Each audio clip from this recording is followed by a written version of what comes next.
Hello, everyone. This is Joyce Davis, PennLive's opinion editor, and I have two incredible guests to talk to today and to answer your questions. We have Mark Scaringi with us right now, who's going to give us a little bit of an overview about Governor Wolf's announcements today with regard to closing down non-essential businesses.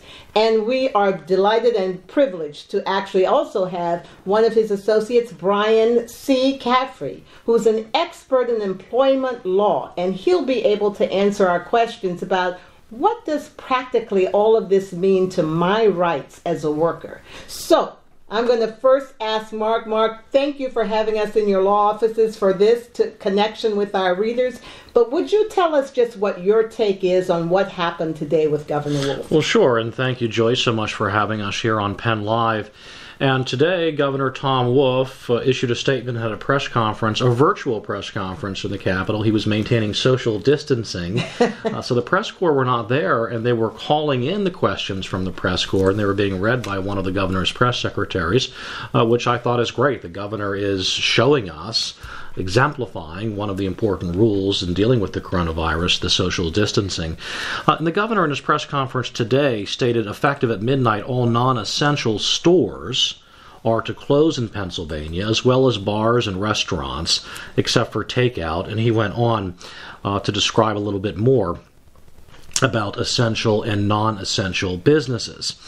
And we have been fielding several calls from business owners and employees who are somewhat concerned about the governor's statement. Some are a little bit confused about, does it apply to them? Does it apply to their business? Does a business have to shut down? Do employees go to work tomorrow? The governor talked about a statewide effect of his declaration today, and it's really an extenuation of his earlier declaration of yesterday that was put up on the governor's website yesterday, Sunday, March 15th, and that was a more geographically limited directive, if you will, to counties in the southeastern part of Pennsylvania and also Allegheny County out in the west, but focused at the same types of private businesses in Pennsylvania: restaurants, bars, retail outlets, gyms, spas, those types of businesses the governor is labeling as non-essential. And he is either ordering or suggesting that they be closed. And I say it that way because on the official website of the governor's office, there is his press release dated March 15th, in which he refers to it as a prohibition, as the governor is essentially commanding and ordering and prohibiting non-essential businesses in Pennsylvania from remaining open for this period of time. And it also talks about businesses that do not adhere to this order could face enforcement actions. Now, that was the first order that pertained to the counties outside of Philadelphia and also out in the west, Allegheny County. But then today, if you follow his press conference closely and you listen to every word that he uttered, because Pennsylvania business owners and employees are very concerned, he didn't call it, he said it's not a mandate today and that he will not be enforcing it. So it's a significant change from the governor from the earlier statement to today's statement. Right. So am I right in drawing from this, just as an average person, not a lawyer, that perhaps the governor really can't order, or he didn't order, but that what he said today was really nothing more than a suggestion, that it's not anything that the businesses really have to follow? Well, Joyce, that's my legal opinion. Okay. All right. And all of this, these statements from the governor are all sourced back to his proclamation of disaster emergency that he issued on March 6th of 2020. And in the governor's proclamation of disaster emergency, he referenced that he was doing so pursuant to a particular a particular section of our law, of our statutory law, and the governor cited the Emergency Management Services Code, which is found in Title 35 of Pennsylvania's Consolidated Statutes. But that's a statute about disaster emergency. And it defines disasters as man-made, as natural or war-caused disasters. It's really not designed to address the spread of communicable diseases. That's not really what the disaster emergency statute is all about. So everything that has come since then from the governor has been sourced or grounded in the disaster emergency proclamation, which I don't think quite fits. Okay, all right. So we have some question here, in other words. So, as usual, everything's confused with this coronavirus. Nothing is really clear cut, But thank you for that overview, because at least we know there's probably going to be some legal wranglings involved with this. There will be, and you have Pennsylvania business owners across Pennsylvania. I just had one come into my office before you got here, who owns a restaurant, and his question is, do I have to shut down tomorrow? Well, right. That's the question people are asking. So business owners are going to have to consult their attorneys all over Pennsylvania.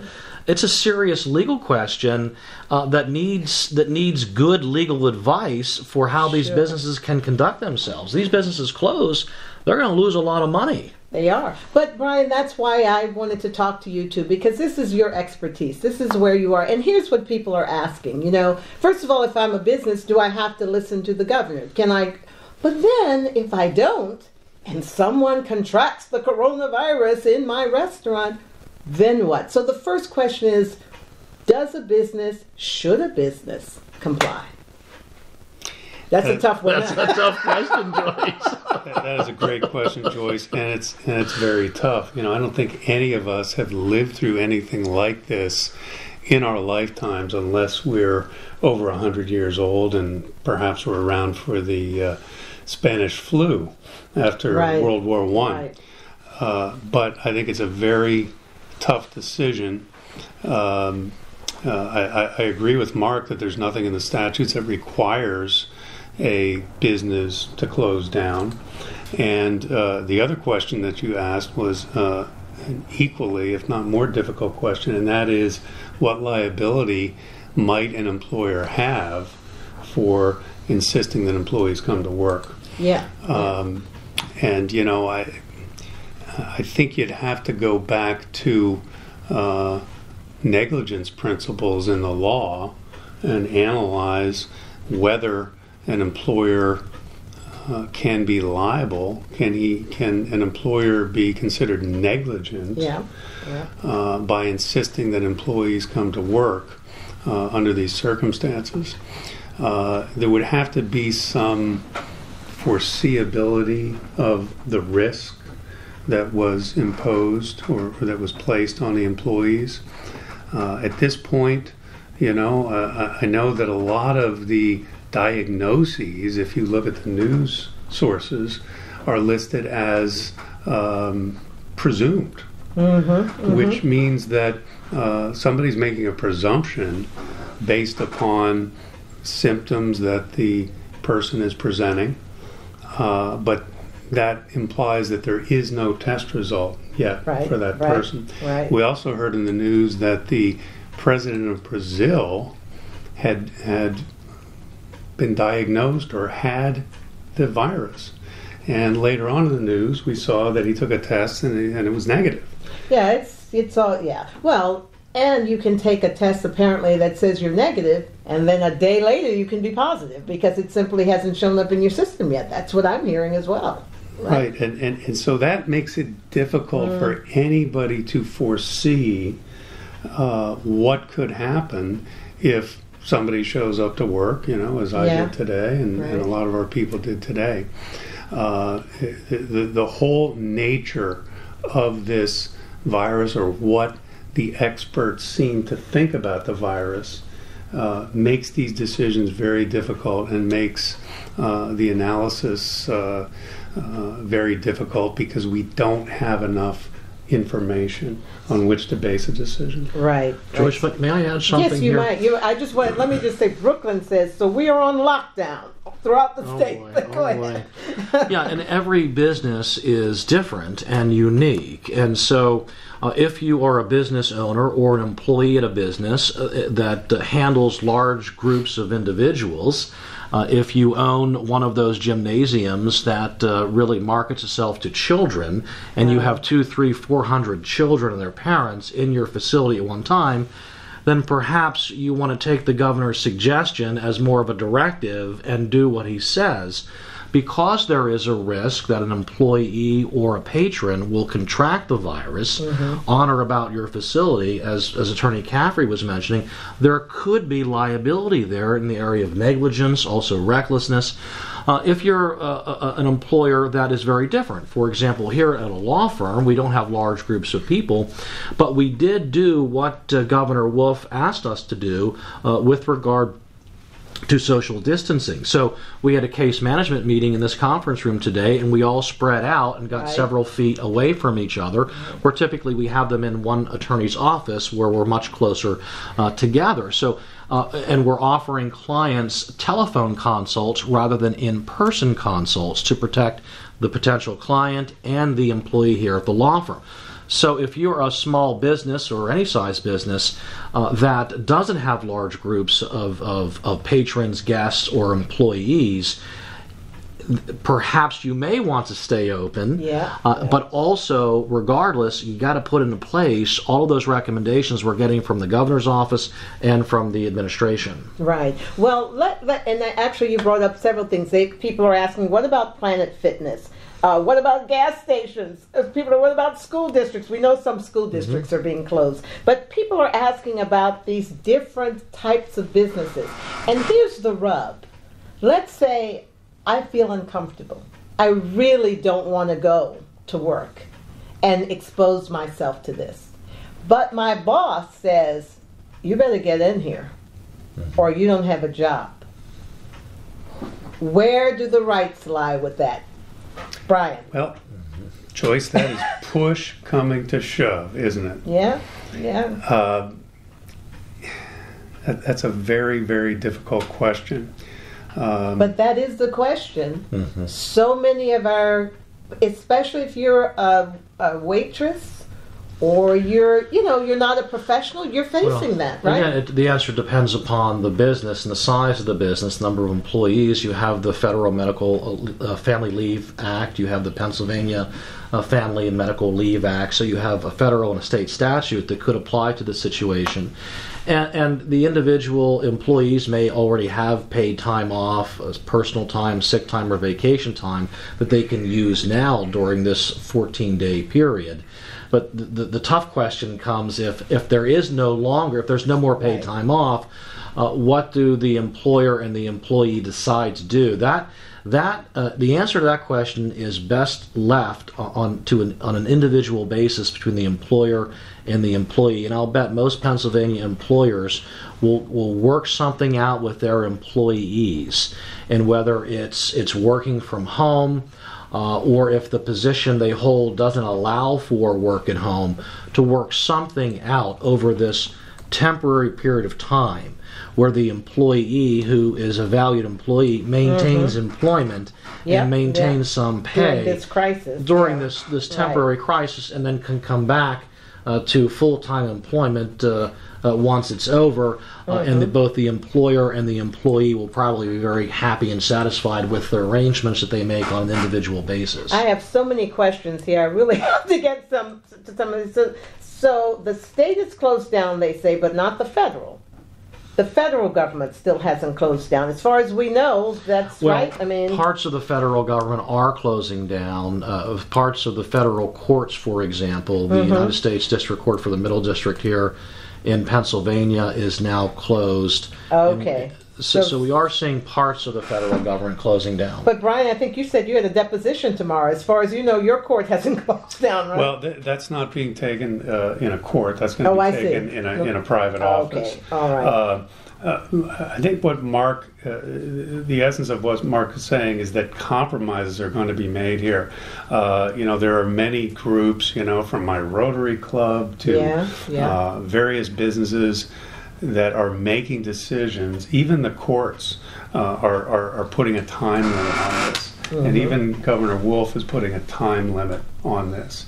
For example, the federal court that sits in Harrisburg and covers the middle part of the state has issued an order essentially continuing or postponing hearings in civil and criminal cases, except for those which really have to be held, and except for those that can be done by video. Mm-hmm, a lot of things can be done by video for 60 days, but they're going to reevaluate it during that time period. So I think compromises will inevitably be made. But there could be new law made too, right? Absolutely. I think there will be. Right? Certainly, I think there will be new law made as a result of this crisis. Oh, yeah. But let me ask you this. One of the things insurance, when an organization that has events, well, they normally have insurance. Does insurance, is it cover pandemics and things like this? I mean... That's a great question for your insurance broker, and we've already had a client call in today with that question in mind. The answer to that question is going to have to come from the individual insurance reading company. The insurance policy to see if it covers certain disasters, but sometimes they don't, because, for example, many policies don't cover terrorism related, right? Check my travel insurance policy, nothing terrorism related. So you could just be out of money, basically, right? That's exactly right. You've got to read that policy closely. And insurance companies and their insureds may have differing definitions as to what is covered. And so just like we're seeing here earlier where we talked about how Governor Wolf, who clearly wants to take action and has taken action, in the way he's characterized his action, it may not technically conform to the statute that purportedly gives him the authority. In my legal opinion, it doesn't. You're going to see differing opinions as to the definitions in insurance contracts as to whether or not what occurs here will be covered under the policy. Well, let's see if we have some questions we can. What about caregivers? What if they don't? I don't know what that question is. Caregivers are in a really difficult situation, because generally if you're a caregiver, you're giving care to someone who's sick already, a child or something like that, and you could be exposing them to the virus, since we don't know who has it and who doesn't have it, right? I mean... That's right, and the governor has asked that all daycare centers in Pennsylvania close down. Right. That's an essential service, though, to some people. It absolutely is, but not according to the governor. So isn't that interesting? You're absolutely right. To working parents, that is critical. So the daycare centers are closed down, the schools are closed down. Where do working parents send their children when they need to be at work, when mom and dad need to be at work? What about single moms who have it very difficult as it is? Now they don't have the school or the daycare center to watch their child while they go to work to make the money they need to pay the bills. That's what Cynthia is saying. Caregivers, she says, are essential. Oh, absolutely. So you still go to work, she says. She wants her kid to have a place. And then another twist to the problem is, so now we have grandparents who are stepping up in many cases, and I've been talking to friends in my community, and the grandparents are going to come over and start watching the children because the schools and daycares are closed. But let me tell you why that's dangerous. Right, they're the most at-risk group. Exactly. And so that presents an even greater challenge to what the people of Pennsylvania are confronting. Look at Italy, the second oldest population on Earth, next to Japan, because so many grandparents live in the same house with their grandchildren, because that's the Italian way, and they're getting each other sick. Right.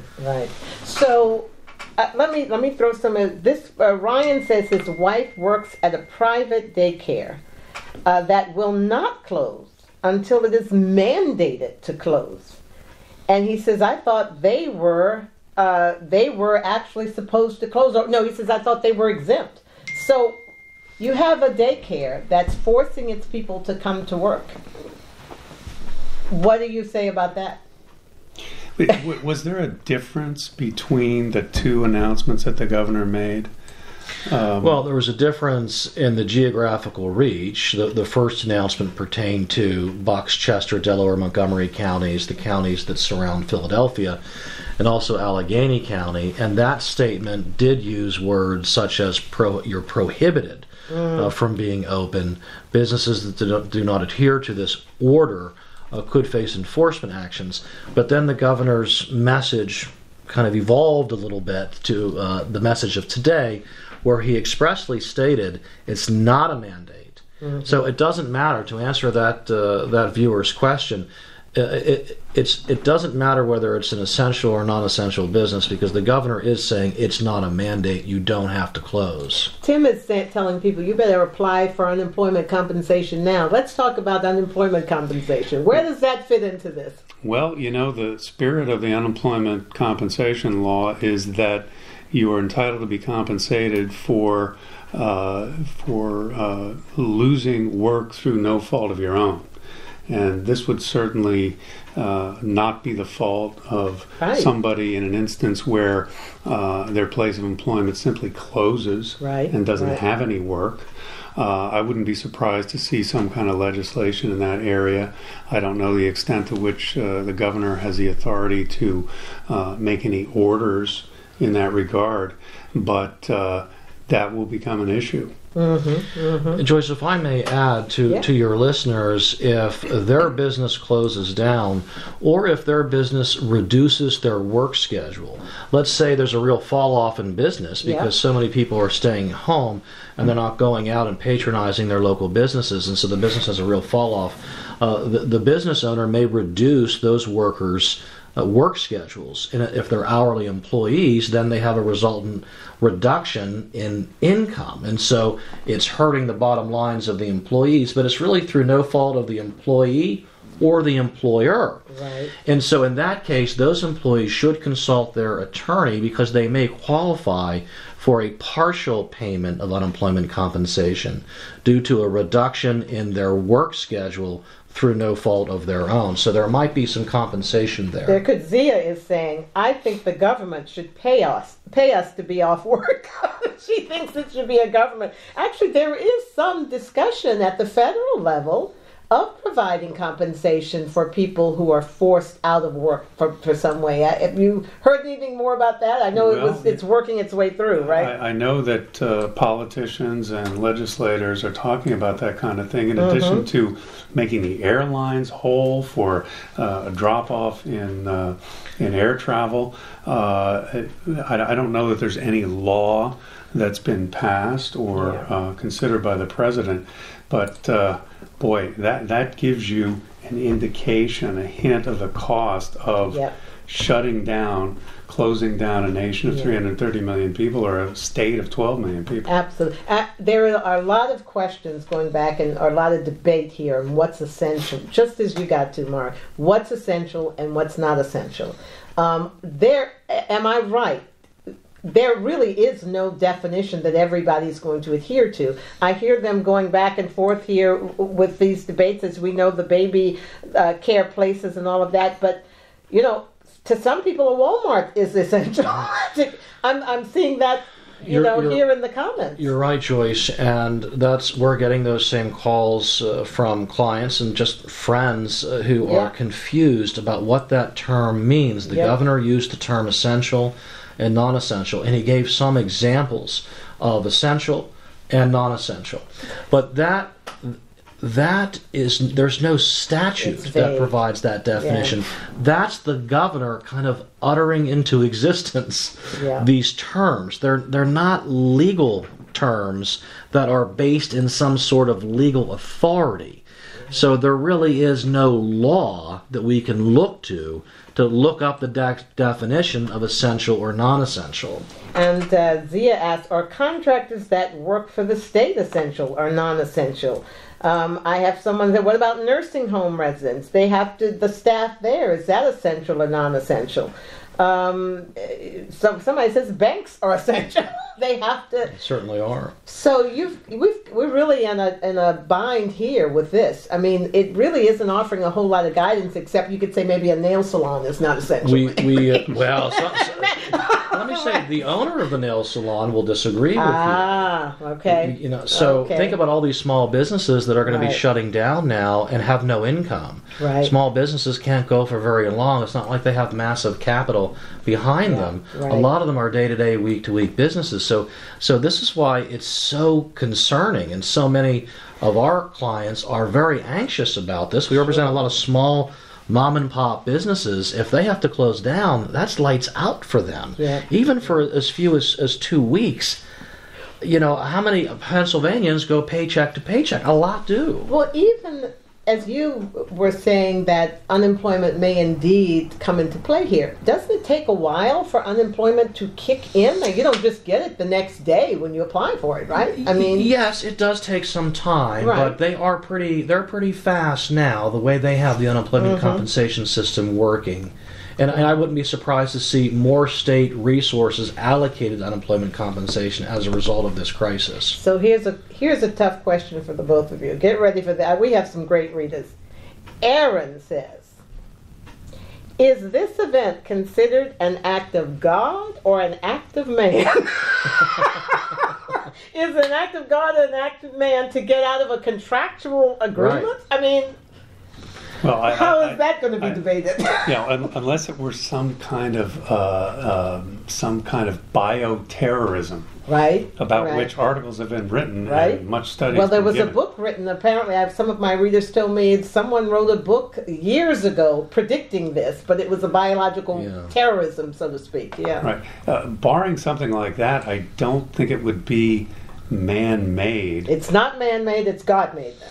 Well, and we will make sure to say that listener should contact her attorney and get his or her advice as to, she's referring to a force majeure clause, which are in most... So this is a really legal thing. Oh, yeah, it's in most of your contracts. You'll find a force majeure clause, and I believe even our dear President Donald Trump tried to use 9/11 to qualify that as a force majeure to get out of a contract that he was in.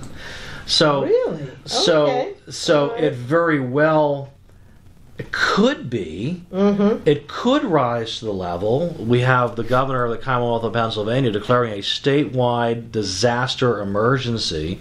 We have the President of the United States declaring a nationwide disaster emergency. Right. It's possible, but I am very...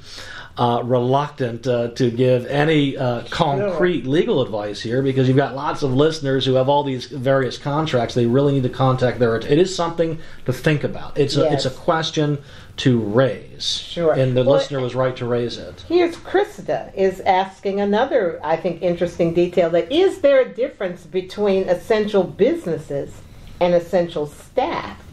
Example, billing departments or human resources. So you could have a business that's an essential business, but your staffing might not be essential, right? Right, and again, we're talking about words the governor has made up himself. I see. That lack any basis in the law or any legal definition. Well, so Jennifer seems to be agreeing with you. She says they really need to make this more clear. Well, it may not be possible to make it more clear, though. I don't think it is, because I think that the governor has kind of stepped in it here. He wants to do the right thing, and he wants to take decisive action. And we applaud him for that, but it doesn't appear that he has the legal basis to do so, which is why we're questioning what does he mean by essential and non-essential. Who decides? I guess the governor decides. Well, you can't just we're not ruled by one man. We're ruled by laws that are passed by our General Assembly. Well, Natasha is saying, you keep saying your attorney. See, who has an attorney hanging around? I mean, these are real people, right? So is there a place, I mean, clearly not everybody has the resources to be able to come into Mark Scaringi. So where do they go? If people have these legitimate questions and they need one-on-one guidance, what would you suggest they do, Brian? Well, there are, through the bar associations, certain panels of attorneys who will render advice or participate in gatherings where they will field questions from people. That's typically done in connection with Law Day, as I recall. I see. But I think a lot of us, including the people you're describing, must access the most authoritative sources they can find on their computers. And that could be the CDC for guidelines about what to do if you have the following symptoms. Do you have these symptoms? And our discussion illustrates how impracticable it is to either tell people or try to force people, all of us, to stay in our homes and not go anywhere. It's impossible. We can't do it. And I think that would produce its own ill effects, financially and otherwise. Yeah. Well, we're going to have on Tuesday, I'm going to be joined by a psychologist who's going to talk to us also and answer your questions about how to stay sane, if you can stay sane during this time. So we're going to be addressing that, and there are a lot of questions here with regard to people of what do they do to keep busy or whatever. But to add to Brian's answer with regard to the question from your viewer about attorneys and getting legal advice, and these are real employment law related questions that are confronting a lot of your viewers in a very real, concrete way, like right now. Right.